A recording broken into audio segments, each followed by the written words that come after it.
Selamat pagi. Kami dari kelompok 2 ingin mempresentasikan hasil diskusi kami yang berjudul Bentuk-bentuk Konvensi Ketatanegaraan di Indonesia. Sebelumnya, izinkan kami memperkenalkan diri kami. Nama saya Angel Natalia Sihotang dengan nomor NPM 2112011224. Di sini saya sebagai moderator dengan anggota kelompok saya.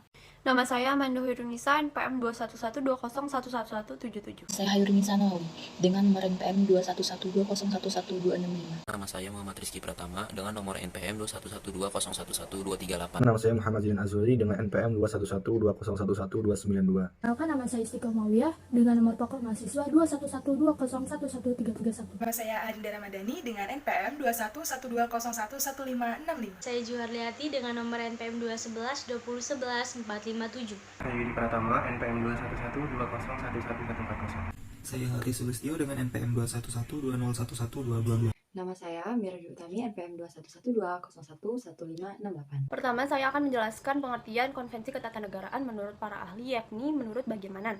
Menurutnya, Konvensi Ketatanegaraan adalah hukum yang tumbuh dalam praktik penyelenggaraan negara yang berguna untuk menyempurnakan dan menumbuhkan kaidah hukum perundang-undangan atau hukum adat ketatanegaraan.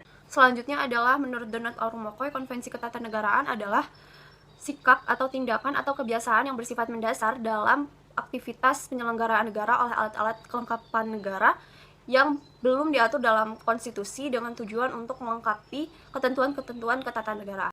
Di sini saya akan presentasikan mengenai hakikat konvensi ketatanegaraan. Hakikat konvensi ketatanegaraan adalah sebagai kebiasaan atau tindakan ketatanegaraan yang bersifat mendasar yang dilakukan dalam menyelenggarakan aktivitas bernegara oleh alat-alat kelengkapan negara dan diakui sebagai salah satu sumber hukum tata negara bagi para ahli hukum. Di sini saya akan melanjutkan presentasi pada bagian hakikat Konvensi Ketatanegaraan. Kehidupan ketatanegaraan Republik Indonesia menurut Undang-Undang Dasar 1945 selain dilaksanakan berdasarkan kaidah-kaidah hukum tertulis, harus juga memperhatikan dan mentaati kaidah-kaidah hukum yang tidak tertulis. Ini saya akan melanjutkan presentasi pada bagian hakikat Konvensi Ketatanegaraan. Kehadiran kaidah-kaidah hukum tidak tertulis diakui sebagai salah satu sumber penting hukum tata negara. Kaidah hukum dasar atau hukum dasar tidak tertulis yang dimaksud adalah bukan merupakan kaidah hukum yang selama ini kita kenal sebagai hukum adat atau hukum jurisprudensi, tetapi lebih kepada konvensi. Sejarah Konvensi Ketatanegaraan. Konvensi dalam sejarah ketatanegaraan Indonesia ada sejak era reformasi, kemerdekaan hingga Orde Baru. Akan tetapi, sejak era reformasi, jumlah konvensi ketatanegaraan semakin lama semakin berkurang karena semua tradisi politik yang sudah berjalan sekian tahun kemudian dinormalkan dalam urutan tertulis, seperti pembacaan pidato presiden setiap tanggal 16 Agustus di depan sidang paripurna DPR. Secara konstitusional, hal tersebut tidak diatur dalam UUD 1945. Akan tetapi, karena ini sudah menjadi kebiasaan ketatanegaraan di Indonesia, proses itu tetap dilakukan setiap tahun dan menjadi tradisi yang wajib dilakukan oleh Presiden setiap tanggal 16 Agustus. Mengenai karakteristik Konvensi Ketatanegaraan. Jadi, karakteristik dari Konvensi Ketatanegaraan merupakan suatu norma yang tidak tertulis, yang harus memenuhi persyaratan-persyaratan yang jelas. Sebagai kebiasaan, Konvensi Ketatanegaraan harus memenuhi beberapa persyaratan, antara lain ialah sebagai berikut. Yang pertama, harus ada presiden yang timbul berkali-kali. Yang kedua, presiden yang timbul karena adanya sebab secara umum dapat dimengerti dan dapat diterima atau tidaknya. Dan yang ketiga, presiden itu karena adanya kondisi politik yang ada.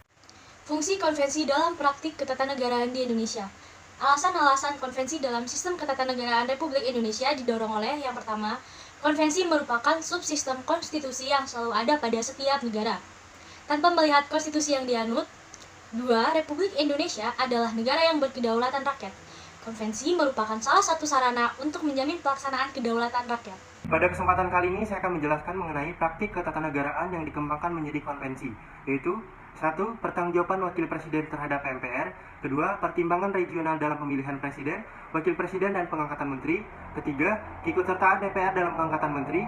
4. Wewenang Presiden dalam membuat atau memasuki persetujuan dengan negara lain. Yang 5. Masa jabatan Presiden dan Wakil Presiden. Yang 6. Hasil pemeriksaan Badan Pemeriksaan Keuangan BPK. Yang 7. Pelaksanaan perubahan Undang-Undang Dasar yang telah disetujui oleh rakyat dalam suatu referendum. Yang 8. Pengesahan undang-undang yang telah disetujui oleh DPR. Yang 9. Syarat tidak pernah dipidana penjara untuk menjadi calon atau memangku suatu jabatan. Yang ke-10 tentang asas tidak berlaku surut atau asas non-retroaktif. Kemudian saya akan menjelaskan implementasi konvensi ketatanegaraan. AVDC memaparkan bentuk langsung penerapan konvensi ketatanegaraan di Indonesia sebagai berikut. Konvensi adalah bagian dari kaidah ketatanegaraan atau konstitusi yang tumbuh, diikuti dan ditaati dalam praktik penyelenggaraan negara. Hal ini diterapkan di Indonesia, yakni terdapat pidato dalam rapat umum, rapat aksasa Presiden Republik Indonesia pada era Orde Lama setiap tanggal 16 Agustus dan juga di era Reformasi. Adanya sidang tahunan MPR yang sebelumnya sempat ditinggalkan dan diajukan kembali pada tahun 2014. Konvensi sebagai bagian dari konstitusi tidak dapat ditegakkan melalui pengadilan. Hal yang pernah dialami atau dihadapi di Indonesia adalah maklumat pemerintah. Berikut ini saya akan memberikan contoh konvensi ketatanegaraan di Indonesia. Yang pertama, upacara bendera setiap tanggal 17 Agustus. Yang kedua, pidato presiden pada tanggal 16 Agustus. Yang ketiga, pemilihan menteri dan jabatan tertentu oleh presiden. Yang keempat, foto presiden dan wakil presiden di kantor pemerintah. Yang kelima, pemberian gerasi, amnesti, dan abolisi. Materi-materi yang telah disampaikan oleh kelompok kami dengan kesimpulan, konvensi sebagai bagian dari konstitusi tidak dapat ditegakkan melalui pengadilan, tetapi konvensi ditaati semata-mata dan didorong oleh tuntutan etika, akhlak, atau politik dalam penyelenggaraan negara.